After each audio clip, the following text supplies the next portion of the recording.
बिस्मिल्लाहिर्रहमानिर्रहीम अस्सलाम वालेकुम या अली अलैहिस्सलातु वस्सलाम मदद। मुमिनीन करम, आज इस मजलिस से पहले मैं कोई हदीस शेयर नहीं करने वाला। हदीस के हवाले से मैं बिल्कुल अलग ही एक यूट्यूब वीडियो रोज़ाना जो है आप लोगों से शेयर कर दिया करूँगा।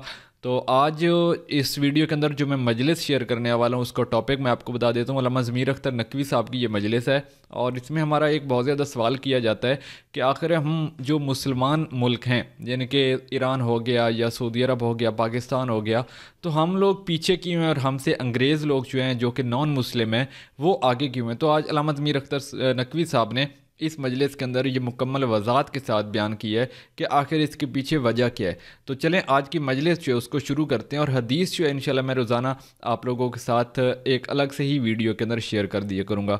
तो चलें मजलिस को शुरू करते हैं। Subscribe to my channel and hit the bell icon so you never miss any video from my channel. अब उसके बाद बड़े मुसलमान कहते हैं खिलाफत राशिदा। अच्छा, तो कोई इसमें गोल्डन हो तो बताइए, कोई गोल्डन हो तो बताइए। बरसर इख्तिदार आए सबसे पहले हजरत अबू बकर रज़ी अल्लाह ताला अन्हु। लीजिए दौर शुरू हुआ खिलाफत का, 2.5 साल का दौर। जैसे ही बरसर इख्तिदार आए, एक तरफ से एक आदमी उठा, उसने कहा मैं नबी हूँ। दूसरी तरफ से एक औरत उठी, उसने कहा मैं नबी हूँ। एक तरफ औरत नबी बनी, एक तरफ मर्द नबी बना। दोनों से लड़ना पड़ा उन्हें। मुसलमान बिजी हो गए जंग में। आखिर में वो दोनों मिल गए, दोनों ने शादी कर ली, नबीयन ने और नबी ने। तो झूठे नबी आ गए। पहला चैप्टर जो उनका लिखा जाता है हुजूर का, सरकार का, तो उसमें यही लिखा जाता है कि झूठे नबियों से जंग करना पड़ी। उसके बाद ज़कात का झगड़ा शुरू हो गया, यानी नबूवत से झगड़ा शुरू हुआ और ज़कात पे ख़त्म हो गया। ज़कात दो, ज़कात दो, ज़कात दो, जिसने दी उससे झगड़ा हुआ। लीजिए वो 2.5 साल ख़त्म हो गए। जल्दी से जाके हुजूर से मुलक हो गए, या यूँ कहिए कि हुजूर ने जल्दी से बुला लिया। हुजूर को बगैर उनके चैन ही नहीं पड़ रहा था, क्योंकि दोस्ती इतनी थी कि हुजूर ने कहा भाई तुम फ़ौरन आ जाओ। ज़िंदगी में भी दोस्ती थी, मरने के बाद भी दोस्ती। लीजिए उसके बाद फिर जिसे बहुत कहें कि भाई बड़ा गोल्डन पीरियड था, तो वो भी 11 साल लड़ाई लड़ाई लड़ाई लड़ाई लड़ाई लड़ाई, फुतुहात फुतुहात फुतुहात फुतुहात। घोड़े की पीठी से न उतरे मुसलमान। गश्त गश्त, दरिया भी न छोड़े हमने, बहरे जुल्मात पे दौड़ा दिए। तो अब बहरे जुल्मात में निकल गए, मदीने से बहुत दूर, मुसाफरत में, अंधेरे में बेचारे जिंदगियां गुजार रहे हैं, परेशान परेशानी। तो ये भी गोल्डन न रहा। उसके बाद लीजिए हंगामी हालात शुरू हो गए, बगावतें शुरू हो गई और शहादतें शुरू हो गई। मौला अली का दौर आया तो वो तो पूरा शोक शुरू ही से था। 25 बरस तो गुजर ही चुके थे मुसीबतों में, तो अब मौला अली क्या संभालते। सिप्पीन हो गई, जमल हो गई, नहरवान हो गई।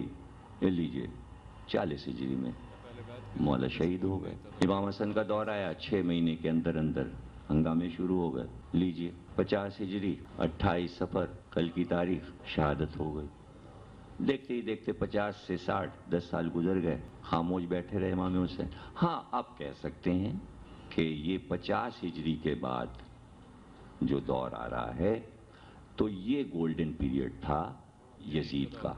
इसको मुसलमान बहुत कहते हैं हाईलाइट कि ये बड़ा गोल्डन पीरियड था और इसमें कोई ऐसा हंगामा वगैरह नज़र नहीं आता और बहुत बड़ा मुल्क हो गया था, बड़ी सल्तनत हो गई थी। तो ये गोल्डन पीरियड जो था उस पे भी पानी फिर गया सोने पे। करबला का वाक़या जो हो गया, तो बन तो जाता गोल्डन पीरियड अगर ये करबला का वाक़या ना हो जाए। उसके बाद फिर वो 3 साल के बाद यजीद मर गया। उसका बेटा आया, उसने कहा भाई मुझे ना ये गोल्ड चाहिए और न सिल्वर चाहिए, ये तो जो भुगत चुके वो भुगत चुके भाई, ये तो बहुत कांटों का बिस्तर है, मुझे तो नहीं चाहिए। अब क्या हो किसको क्या करें क्या ना करें। मुसलमान बगैर सरपरस्त के, बहरहाल ढूंढ ढांड के 90 साल का एक बूढ़ा मिल ही गया मरमान। और वही बेचारा था बुढ़ा, और वो कोई भी था नहीं, जवान था ही नहीं सर। अजय जवान का भी मिले ही नहीं उम्मत को, और ये मिला भी तो 95 का। उसके बाद फिर उसके 5-6 बेटे, फिर अब्बासी आ गए, मार काट बराबर किया बनी उमैया को। जंगे जंगे जंगे जंगे जंगे जंगे, अब्बासी आ गए, फिर जंगे जंगे जंगे, फसाद और ये। और उसके बाद हलाकू आ गया, चंगेज खां और हलाकू का दौर आ गया।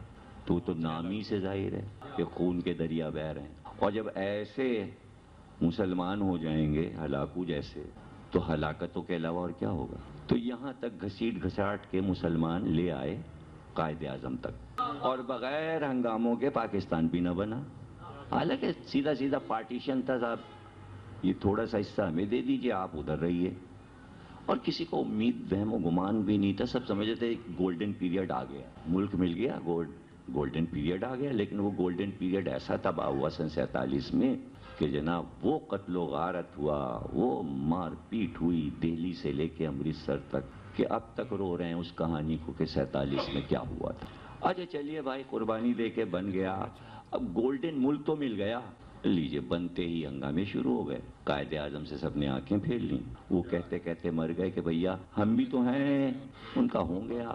وہ زیارت میں کوئٹے میں ان کو رکھ دیا شوکیس میں، جب وہ وہاں مر گئے تو میت کراچی لے آئے اور لا کے یہاں ایک گول گنبد سا بنا کے انہوں نے کہا بھائی یہ تھے بانی، اور اب کام شروع ہو گیا۔ قائد اعظم کے مقبرے کے سامنے سے بندر روڈ سے لے کے اور کراچی کی تا جہاں تک حدود جاتی ہیں سمندر تک، کہ قائد اعظم کو دکھایا، دیکھیے آپ نے یہ جو گولڈن ملک بنایا تھا، یہ دیکھیے اسکندر مرزا کا گولڈن پیریڈ، اور یہ دیکھیے ایوب کا گولڈن پیریڈ، اور یہ دیکھیے یحییٰ خان کا گولڈن پیریڈ، اور یہ دیکھیے اب جناب بھٹو صاحب کا گولڈن پیریڈ، اور اب یہ دیکھیے ضیاء الحق کا گولڈن پیریڈ، اور اب ظاہر ہے کہ جنرل مشرف صاحب آ گئے، تو اس کو گولڈن پیریڈ کہہ سکتے ہیں۔ گولڈن پیریڈ اس کو کہتے ہیں کہ جس میں ملک میں دہشت گردی نہ ہو اور قتل و غارت نہ ہو۔ یہ پوری تاریخ میں نے 10 منٹ میں آپ کو مسلمانوں کی سنا دی، اس لیے کہ آپ کو نہیں یاد تھی، یاد تو تھی، تسلسل سے میں نے بتا دی، اس لیے بتا دی کہ اس میں کہیں گولڈن پیریڈ آ رہا ہو، مسلمانوں کا کوئی خوبصورت دور آ رہا ہو تو وہ بتا دیجیے۔ یہ قصر مسیب میں ہم اور آپ بیٹھے ڈسکس کر رہے ہیں، تو یہ صرف ہم کو اور آپ کو معلوم ہے، یہ بش کو نہیں معلوم، یہ ٹونی بلیئر کو نہیں معلوم جو ابھی ہم نے 10 منٹ سنایا ہے، یہ یورپ والوں امریکہ والوں کو نہیں معلوم، آپ سے زیادہ ان کو پتا ہے کہ ان کے یہاں کبھی گولڈن پیریڈ آیا ہی نہیں، آئے نہیں۔ تو اب ذرا یہ سوچئے، آپ سمجھئے اس بات کو کہ وہ دیکھیں ہوتا کیا ہے، بولتے ہیں نا کہ پھوک پھوک کے پیتا ہے، یہ سنا ہے نا محاورہ، تو وہ دور سے بیٹھے دیکھتے رہے کہ یہ حکومت کس طرح کرتے ہیں، تو ان مسلمانوں کے تجربات کی روشنی میں کہ یہ کہاں کہاں ناکامیاب ہوئے، اس سے ہمیں بچنا ہے، اس طرح وہ اپنے حکومت کو، اپنے پیریڈ کو، اپنے ملک کو سجاتے چلے گئے۔ یہ جس کو جمہوریت کہہ رہے ہیں، اس میں کیا خامیاں ہیں ہم یہ نہ ڈالیں، ان کے معاشرے میں کیا گڑبڑ ہوئی ہم وہ نہ کریں، ان کے یہاں فرقہ واریت ہے ہم فرقوں کا سسٹم ہی ختم کر دیں، ان کے یہاں قرآن پہ اختلافات ہیں ہم اپنی بائبل کو گھر گھر پہنچا دیں، تبلیغ یہ بھی کرتے ہیں لیکن ان کا طریقہ تبلیغ جو ہے ہم اس کو بدل دیں، یہ تبلیغ کسی اور طریقے سے کرتے ہیں ہم تبلیغ کسی اور طریقے سے کریں گے۔